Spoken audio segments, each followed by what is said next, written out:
দেখো। তো এটা হচ্ছে পাশাপাশি গুণ কী করে আমরা কখনো কখনো মৌলিক উৎপাদকে বিশ্লেষণ করি, তো তখন কিন্তু এই গুণগুলো করতে হয়, আর এই গুণগুলো আমরা অনেকে বুঝতে পারি না যে কী করে গুণগুলো করতে হয়।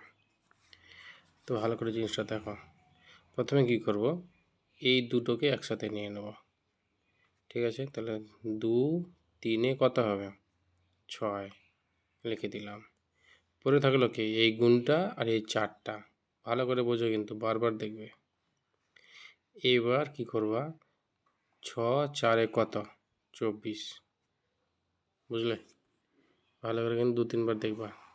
এটা দেখো সেম জিনিস, প্রথম দুটোকে আমি নিয়ে নেব আর এই দুটোকে রেখে দেব, কিছু করব না। 2 5 10 গুণ 4, পরে থাকলো 10 4 40। বুঝতে পেরেছি নিশ্চয়ই? আরেকটা দেখি, দেখো সেম উল্টো পাল্টা করছি, দেখো হচ্ছে কিনা। এইটাকে রেখে দিলাম তোমার মনের কথা অনুযায়ী, আর এইটাকে গুণ করে দিলাম, তাহলে 5 গুণ থেকে গেল 6 4 24, ঠিক আছে? 24 5 এবার গুণ করব 120। বুঝতে পেরেছি কীভাবে গুণ করলাম? মনে মনে 24 লিখলাম আর 5 ছোট সংখ্যাটা নিচে রাখলাম।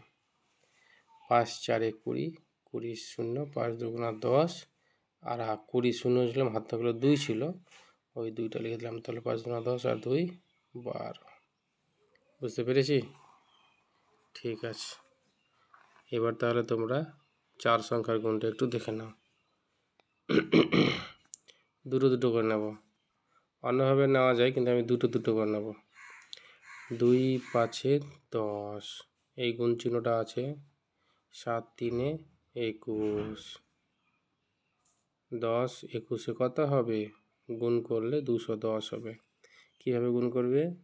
21কে 10 দিয়ে এইভাবে গুণ করবে তোমরা, ঠিক আছে?